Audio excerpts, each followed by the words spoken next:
At ayun na nga mga master. Magandang araw sa inyo. Ayusin ko lang ha. Magandang araw sa inyo. Magandang gabi. Holy Week. Ang sarap ng Holy Week natin mga master. So mag-iingat tayo palagi sa ating mga gagawing paglalakbay. Okay?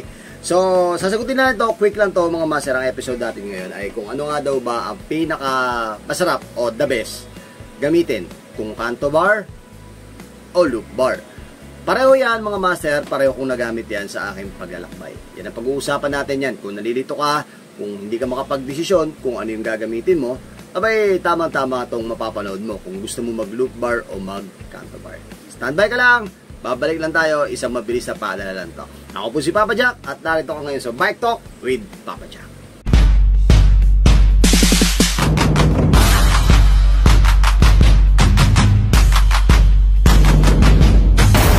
Oh, ayun na. O, di ba nga, sabi nga nila, pagka nag-loop bar ka, cool. Pagka nag-canto bar ka, medyo, aggressive yan. Ano nga ba pinagkaiba ng loop bar sa canto bar? Yung canto bar, mga master, dinesign si canto bar, si Surly kasi meron si Surly canto bar. Sila yung nag-start ng canto bar tsaka yung mga tinatawag yan. May marami mga katulad na kamuka ni canto bar o ni corner bar. Okay? Si corner bar kasi, ang kagandahan kay corner bar, meron siyang aggressive type. Meron siyang aggressive na itsura kapag ka hawak mo siya. Kagandahan doon, ito bibigyan ko lang muna kayo ng pros and cons. Si corner bar, meron siyang angle ng aggressiveness. Pagka nakahawak ka sa kanyang drops, kahit paano, aggressive yan. Okay? Tapos, pagka nangawit ka, pwede kang humawak sa ibabaw. Tapos, kapag ka nangawit ka, very complex at dynamics yung kanyang handlebar kasi meron siyang what you call this? Hoods na extension. So, pagka ang gamit mo, corner bar, para ka na rin naka-drop bar. Basically, para ka naka-drop bar. Na pwede mong ilagay, ang ilalagay mo lang, pinagkaiba lang, is brake lang ang nakalagay at shifter.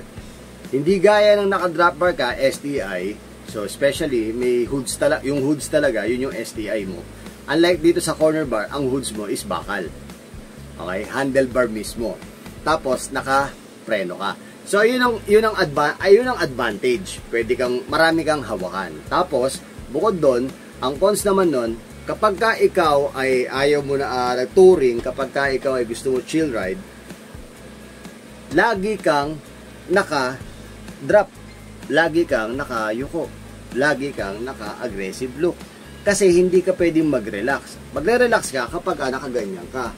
Pero, hindi yun ang mangyayari kapag ka ikaw ay nagtutur. Mangyayari, palagi kang nakaganyan. Aggressive ka palagi kasi nakahawak ka sa brake mo. Yun ang disadvantage doon. Medyo kapag ka hindi ka nakapit sa yung mismong bisikleta mo, medyo nakakangawit sa likod. Ganyan ang ginamit ko nung pumunta kami ng Tagaytay. Yan ang gamit ko. Nag-loop kami, nag-loop kami mula QC, daan kami ng San Pedro, tapos umikot kami, Tagaytay. Bumaba kami, dumiretso kami ng Rancho, tapos bumaba kami sa may, Aguinaldo na. So, Bacoor kami. So, anyway, medyo masakit sa likod yon, masakit sa lower back. Okay? So, ngayon, pagdating naman sa loop bar, ang kagandahan naman sa loop bar, mga master, lahat ng mga kasama ko, si Dub Bike, si Barik, naka-loop bar yan. Ang naka-corner bar lang sa amin is si Enzo. Si EV, yun ang naka-loop bar. So, naka-corner bar. The rest, si Dub Bike at si Barik, naka-loop bar. Nakagamit na rin ako ng loop bar. Ang ginamit ko, dalawang loop bar ang pinanggamitan ko. Ay, hindi pala. Yung fat bike ko kasi, isa naka-loop bar, yung isa naka-rise. So, pagdating naman sa loop bar, okay na okay sa akin si loop bar. Okay na okay sa akin. When it comes sa touring, when it comes sa chill ride, talagang masasabi mo na talagang para ka namamasyal, para ka namamalengke. Ang hindi ko lang gusto sa kanya is doon muna tayo sa pros. Okay? Yung daan doon, chill talaga. Tapos, very dynamic din siya. Very complex din. pwede mong hawakan sa harapan kung wala ka namang loop bar bag. Tapos, maganda pa sa loop bar bag, marami kang mailalagay na ilaw, cellphone, speedo, marami kang makapagkakabitan sa kanya. Unlike sa corner bar, yung mismong kapital, yung humahawak lang sa stem, hinahawakan ng stem, yun lang ang paglalagyan mo. Unlike sa loop bar, meron siyang dalawa pa sa gilid. Kung wala ka rin lang naman na loop bar bag, pwede mo siyang lagyan ng kung ano-ano pang mailalagay mo. Tapos, kung meron naman loop bar bag, lagay mo doon yung mga gamit mo. Yun ang kagandahan nun. Okay? Pero, pagdating naman sa kanyang hindi ko gusto, sa akin to mga master, para sa akin. Ang hindi ko lang gusto sa kanya is, kapag ka nasa aggressive type ka na, halimbawa gusto mong tumira, gusto mong umahon ng nakatayo, medyo awkward para sa akin. Awkward ako na tumatayo ako na para ako may dalang Japanese bike na para sa akin, awkward yung ganung position. Unlike sa corner bar, kapag tatrangko ka, kapag aahong ka, tumatayo ka, okay lang kasi halos mukha kang naka-drop bar. Unlike pagka naka-loop bar ka, mukha kang Kiko Matching, alam mo yung pongpagong na gumagalan. So, yun lang naman. Pero, the rest, siyempre, kung gusto mo, depende rin sa'yo. Kung gusto mo ng chill ride, kung gusto mo ng comfort, mag-loop bar ka. Kung ayaw mo naman, gusto mo naman, halimbawa, chill ride lang, corner bar, pwede ka mag-corner bar, chill ride, tapos may kasamang aggressive, okay yun. Pero kung loop bar ang gagamitin mo, make sure na kumbaga parang hindi ka magiging agresibo sa lahat ng posisyon. Kasi maganda rin sa loop bar, may a-adjust mo yung body position. Kung gusto mo na mas mataas pa, pwede. Unlike sa loop bar, sa corner bar, talagang nakaganon lang yung corner bar na yun. So, wala kang ibang magagawa kundi magiging aggressive talaga yung itsura mo. Okay? Sa loop bar, nakadepende sa'yo kung ano yung trip mo, kasi baka mamaya trip mo tumatrangko, trip mo tumatayo. Para sa akin, hindi advisable na palagi mong tinatayuan yung loop bar. Mas okay yung corner bar.